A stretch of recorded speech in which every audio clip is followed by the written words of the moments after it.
हुआ क्या? प्रूशिया का नेतृत्व मतलब उनका मिलिट्री लीडर कौन था?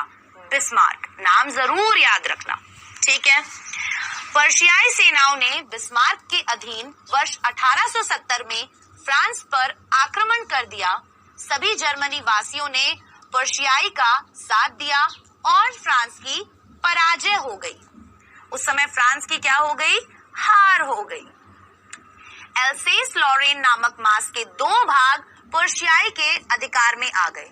अब फ्रांस जो वॉर हार चुका था, उन्हें अपने बॉर्डर में से एल्सेस और लॉरेन, ये जो रीजन थे, ये जो डिस्ट्रिक्ट थे, वो बेचारों को पर्शिया को देने पड़े, ठीक है, उनके हाथों में चले गए। अब ये जो 2 भाग पहले फ्रांस का हिस्सा थे, अब पर्शिया के हाथों में चले गए, तो इन दोनों हिस्सों में किस प्रकार के बदलाव आए? 2 चीजें हम इस चैप्टर के अंदर पढ़ेंगे। सबसे पहली चीज क्या होगी कि ये जो फ्रांस और प्रूशिया का वार हुआ था, इसके कारण क्या क्या बदलाव समाज में आए, और दूसरी चीज इस वॉर का क्या प्रभाव पड़ा वहां के स्कूल्स के ऊपर, ठीक है। इन 2 चीजों के बारे में हम आज की क्लास में जानेंगे। चलिए आगे बढ़ते हैं। नए पर्शियाई शासकों ने इन दोनों भागों के स्कूलों में फ्रांसीसी भाषा का सिद्ध कर दिया। अब पर्शिया तो जीत गया, फ्रांस के ये 2 हिस्से पर्शिया के हाथों में आ गए, तो इन लोगों ने क्या दिमाग लगाया कि इस हिस्से में जो अब हमारा हो गया है, यहाँ पर फ्रांस जो है अब उसका कोई हक नहीं रहा, और अब यहाँ पर क्या पढ़ाई जाएगी? जर्मन पढ़ाई जाएगी, फ्रांसीसी भाषा नहीं पढ़ाई जाएगी। ये एक बहुत बड़ा बदलाव था उस समय में, ठीक है। इन स्कूलों के फ्रांसीसी भाषा पढ़ने वाले अध्यापकों को चले जाने के लिए कह दिया गया। अब इन स्कूलों के अंदर जो टीचर्स थे, जो फ्रांस भाषा पढ़ा रहे थे, उनका अब क्या काम? जब वहां पढ़ाई ही नहीं जाएगी तो उस चीज का क्या काम? मैंने बोला 2 इम्पोर्टेंट थीम्स हैं यहाँ पर। एक थीम कि हमारी भाषा की कितनी ज्यादा इम्पोर्टेंस होती है, महत्व होता है, और दूसरा वॉर के कारण कितना ज्यादा बदलाव समाज में और लोगों को उठाना पड़ता है, ठीक है। ये 2 चीजें हम इस चैप्टर के थ्रू देखेंगे। आई होप आपको थोड़ा बैकग्राउंड समझ में आ गया होगा चैप्टर का। अब हम बताएंगे आपको कैरेक्टर्स के बारे में। यहाँ पर कुछ कैरेक्टर्स आप लिखे हुए देख सकते हैं। ये वो किरदार हैं जिन किरदारों से आप इस चैप्टर के अंदर मिलोगे। कौन कौन से किरदार हैं जल्दी से देखते हैं। एम हैमिल। एम हैमिल कौन है? ये जो टीचर फ्रांस पढ़ाता है, फ्रेंच लैंग्वेज पढ़ाते हैं जो टीचर, उनका नाम है फ्रांस द नैरेटर। ये फ्रांस जो है यही हमें कहानी सुना रहा है और ये नैरेटर है। दूसरी चीज, ये एक बच्चा है जो कि मतलब ये 2 मेन किरदार है, ठीक है। एम हैमिल और फ्रांस है ना, ये 2 मेन किरदार है। ये बच्चा है जिसे अभी से मैं आपको बता दूंगी तो फिर कहानी का जो वो मजा है ना वो गायब हो जाएगा, ठीक है। बाद में ही बताऊंगी जब कहानी शुरू हो जाएगी। तीसरा है old Hauser, then Prussian soldiers and then Wachter. इन सभी किरदारों से हम मिलेंगे हमारे चैप्टर के अंदर। चलिए एक बात का ध्यान रखना, जो कहानी सुना रहा है वो कौन है? वो लड़का है हमारा फ्रांस, ठीक है। चलिए आगे बढ़ते हैं। अब हम पढ़ेंगे ऑथर के बारे में। About the author. ये चैप्टर लिखा है बच्चों अल्फोंसे डॉडे ने। किन्होंने ये चैप्टर लिखा है? अल्फोंसे डॉडे ने। इनका जन्म हुआ था 1840 में और मृत्यु हुई थी 1897 में, ठीक है। Was a French novelist and short story writer. The last lesson is set in the days of Franco-Prussian War 1870 to 71, in which France was defeated by Prussian led by Bismarck. ये वो ही चीजें हैं जो मैंने अभी आपको बताई। ध्यान से सुनो, सब समझ में आएगा, मैं समझाती हूँ। देखो, अल्फोंसे डॉडे जिनका जन्म 1840 में हुआ और मृत्यु 1897 में हुई, was a French novelist. Novelist कौन होता है? उपन्यासकार या फिर कहानी बनाने वाला, आप आसान भाषा में कह सकते हो। तो ये अब फ्रांस के थे तो इन्हें फ्रेंच नॉवेलिस्ट बोला गया। जैसे भारत में हम रहते हैं, है ना, तो हमें इंडियन बोला जाता है, वैसे वो फ्रांस के थे तो उन्हें फ्रेंच बोला जा रहा था। तो वो एक फ्रेंच उपन्यासकार थे, कहानी लिखा करते थे अलग अलग, एंड शॉर्ट स्टोरी राइटर, छोटी छोटी कहानियां भी लिखा करते थे। और उन्हीं छोटी कहानियों में से एक है द लास्ट लेसन, जो हम आज की क्लास में पढ़ने वाले। ठीक है भाई, the last lesson is set in the days of Franco Prussian war. अब ये जो लास्ट लेसन चैप्टर है इज सेट, ये किस समय में लिखा हुआ है, इस सेट का मतलब है इसकी सेटिंग कब की है, कब के समय के बारे में बात बताई गई है, जब फ्रैंको प्रूशियन वॉर हो रहा था। फ्रैंको का मतलब यहाँ पर क्या है, फ्रांस। फ्रैंको का मतलब बच्चों यहाँ पे क्या है, फ्रांस।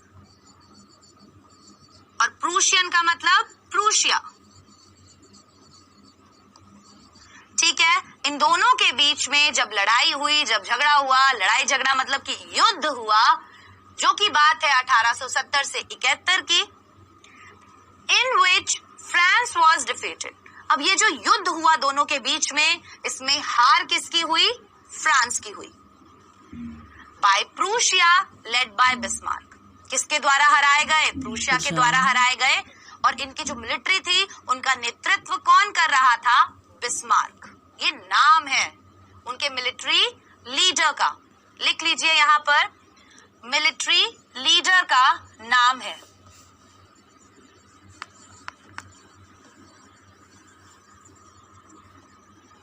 ताकि आप लोग कंफ्यूज ना हो, ठीक है। चलो बढ़ते हैं आगे। Prussia then consisted of what now are the nations of Germany, Poland and parts of Austria। कह रहे हैं कि जो प्रूशिया है वो अब 3 चीजों से मिलके बना है, 3 नेशंस से, 3 राष्ट्र से मिलके बना है, जो कि है जर्मनी, पोलैंड और ऑस्ट्रिया का कुछ भाग। ठीक है, बढ़ते हैं आगे। In this story the French districts of Alsace and Lorraine have passed into Prussian hands. इन दोनों डिस्ट्रिक्ट्स का नाम याद रखना, एक तरीके से जो फ्रांस था उसके ये बॉर्डर पे पड़ती थी, ठीक है, और ये दोनों रीजन ही किसके हाथों में दे दिए गए, प्रूशिया के हाथों में दे दिए गए। Read the story to find out what effect this had on life at school। अब कहानी को पढ़िए और जानिए कि इस चीज का क्या प्रभाव पड़ा स्कूल वाली जिंदगी पर। ठीक है, मैंने आपको बताया 2 चीजों का ध्यान रखना है, 2 थीम है यहाँ पर। ये कहानी हमें किस किस चीज के बारे में बताएगी, एक हमें बताएगी इम्पोर्टेंस ऑफ लैंग्वेज के बारे में, इम्पोर्टेंस ऑफ लैंग्वेज की, हमारी भाषा जो होती है उसका क्या महत्व होता है सबसे ज्यादा, इसके बारे में। दूसरा, changes in the life of common people. ठीक है, इन दोनों चीजों के बारे में इस चैप्टर में बात की जाएगी। बढ़ते हैं आगे। अब हमारा चैप्टर शुरू हो जाता है, और चैप्टर किस तरीके से, देखो पैराग्राफ 1, पैरा 1 मैंने यहाँ लिखा है, आप अपनी बुक में देखेंगे आपको ये सारा मिलेगा। जो भी मुश्किल वर्ड्स थे उनके मीनिंग्स मैंने यहाँ साइड में ही लिखे हुए हैं, तो डरने वाली बात बिल्कुल भी नहीं है, सब चीजें आराम से समझ में आ जाएंगी। चलिए देखते हैं। Yes, I started for school very late that morning and was in great dread of a scolding, especially because M. Hamill had said that he would question us on participles and I did not know the first word about them। अब यहाँ पर I कौन है, I हमारा France है। ठीक है, मैं आपको पहले ही बता देती हूँ, एक कैरेक्टर हमने पढ़ा जो कि नैरेटर था, राइट। कहानी कौन सुना रहा है हमें, फ्रांस सुना रहा है, लेकिन कहानी में हमें अभी तक बताया नहीं गया है कि आय कौन है, लेकिन मैंने आपको पहले ही बता दिया ताकि कंफ्यूजन ना हो कि भाई आय कौन है यहाँ पे। I started for school very late. कह रहा है उस दिन मैं सुबह बहुत ज्यादा लेट उठा, ठीक है, मैं बहुत लेट हो गया सुबह उठने में।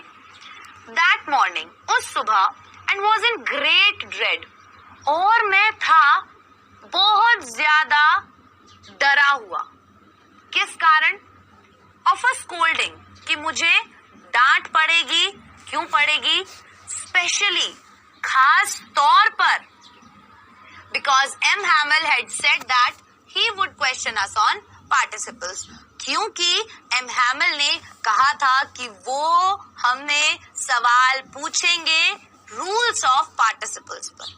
ग्रामर का एक टॉपिक होता है पार्टिसिपल्स, जैसे हम टेंसेस पढ़ते हैं, फ्रेजेस पढ़ते हैं, क्लॉज पढ़ते हैं, वैसे ही पार्टिसिपल्स होते हैं। अब वो बोले कि मैं तुमसे रूल्स पूछने वाला हूँ पार्टिसिपल्स के। बहुत सी बार ऐसा होता है, हम अगले दिन होमवर्क नहीं किया होता स्कूल का, है ना, या पढ़ाई नहीं की होती, आपको पता है कि आज टेस्ट है या कॉपीज चेक होने वाली हैं, इस तरीके की जितनी भी चीजें होती है, और अगर हम उन चीजों के लिए तैयार नहीं होते तो डर तो देखो लगता है। सबसे पहला ख्याल दिमाग में क्या आता है? बंक कर लेते हैं, छुट्टी मार लेते हैं, बाहर चलते हैं कहीं घूमने, राइट। तो यहाँ पर हमारा जो नैरेटर है वो भी ऐसे ही डरा हुआ है, उसको बहुत ज्यादा डर लग रहा है, क्योंकि सर ने बोला था रूल्स याद करके आ रहे हैं और मैंने तो किए नहीं, बिल्कुल नहीं किए मैंने, अब मैं क्या करूं? And I did not know the first word about them, और मुझे नहीं पता था एक शब्द भी उसके बारे में। बोलते ना हम, टेंसेस का टी भी नहीं पता मुझे, उस तरीके से वो कह रहे पार्टिसिपल्स का पी भी नहीं पता था मुझे, पहला वर्ड भी नहीं पता था कि होता क्या है, ठीक है।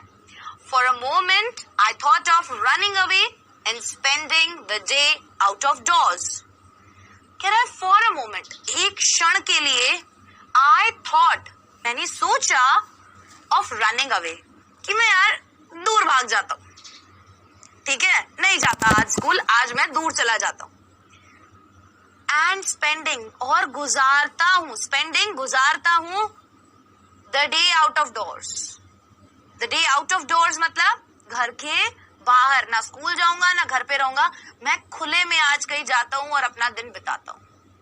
बंक करने का ख्याल आया है। इन शॉर्ट बताएं तो आपको हमारे नैरेटर के दिमाग में, जिसका नाम फ्रांस है, मैं आपको बता देती हूँ, ठीक है। अब ऐसा बंक का ख्याल तो आता ही है, इस तरीके से शैतानी सी शक्ल हो गई कि आज ना चलते हैं, आज कहीं बाहर चलते हैं, कुछ आता नहीं है, स्कूल में टीचर ने बहुत सारी चीजें हमसे पूछनी है, हमें नहीं पता किसी भी चीज के बारे में, निकल लो, भाग चलते हैं, चलो। It was so warm, so bright. अब देख रहे हो अलग अलग तरीके के लालच आ रहे हैं उसको, कह रहे हाय हाय हाय, इट वॉज सो वार्म, बहुत ज्यादा बढ़िया गर्म दिन, मतलब अच्छा खासा सूरज निकला हुआ है। सो ब्राइट, बिल्कुल उजाला ही उजाला है चारों तरफ, बहुत ब्राइट डे है एकदम। The birds were chirping, chirping चहचहाना, बर्ड्स पक्षी, बोले जो पक्षी थे चहचहा रहे हैं, बढ़िया, मतलब अलग ही माहौल है। At the edge of the woods, edge of the woods, पेड़ों पर, पेड़ों की जो शाखाएं होती हैं, जो डालियां होती हैं, उनके ऊपर बैठे हैं वो, और बोले वो चहचहा रहे हैं। अब पता है क्या होता है, जब स्कूल नहीं जाना होता ना, तो हर एक चीज दूसरी अट्रैक्ट करती है ना। अब तो उसे दिन भी बड़ा वार्म लग रहा था, बड़ा गर्म अच्छा खासा दिन है, चिड़ियों का चहचहाना भी बड़ा अच्छा लग रहा था उसे, चाहे वो रोजाना चहचहाती हो, लेकिन उस दिन उसे बड़ी अच्छी लग रही थी। And in the open field back of the सॉमिल, और वो कह रहे हैं ओपन फील्ड, खुले मैदान में, बैक ऑफ द सॉमिल। सॉमिल क्या होता है? चीर घर, जहाँ पे लकड़ियां वगैरह काटी जाती हैं, वो वाली चीज। तो कह रहे हैं उसकी जो मील थी वहां पर, उसके पीछे जो प्रूशियन सोल्जर्स थे, जो पर्शियाई सैनिक थे, वो क्या कर रहे थे? ड्रिल कर रहे थे। आपने देखा है जो आर्मी वाले लोग होते हैं वो परेड करते हैं, एक दो एक ऐसे करके, है ना, बिल्कुल सबके हाथ पैर एक साथ चलते हैं, वैसे ही बोले वो वहां पे परेड कर रहे हैं। अब एक बात सुनना, मैंने आपको एक बैकग्राउंड बताया कहानी का शुरुआत में, है ना, तो उसमें मैंने क्या बताया, फ्रांस और प्रूशिया के बीच में वॉर हुआ था, जिसमें फ्रांस हार गया था। तो इसी कारण से जो पर्शियाई सैनिक है वो यहाँ पर ड्रिल कर रहे हैं। ड्रिल करना मतलब कि अपना अभ्यास कर रहे हैं। यहाँ पर ड्रिल करना मतलब क्या है, वो अपना अभ्यास कर रहे हैं। ठीक है। It was all much more tempting than the rule for participles, but I had the strength to resist and hurried off to school. अब यहाँ पर क्या हुआ, कह रहा है ये सभी चीजें, it was all so tempting, कह रहा है ये सभी चीजें बहुत आकर्षक थी, बहुत ज्यादा मुझे आकर्षित कर रही थी। Then the rule for participles, कह रहा है कि एक तरफ पार्टिसिपल्स के रूल्स, दूसरी तरफ खुला मैदान, चिड़ियों का चहचहाना, पर्शियाई सोल्जर्स का अभ्यास करना। क्या चुनूं मैं? ऑब्वियस सी बात है कि जो चीज आती नहीं वो तो नहीं चुनेगा ना वो। अब उसका मन क्या करेगा, मैं जाता हूँ बंक कर लेता हूँ, यही चीज अच्छी लग रही है यहीं जाता हूँ, ऐसा दिमाग चल रहा था।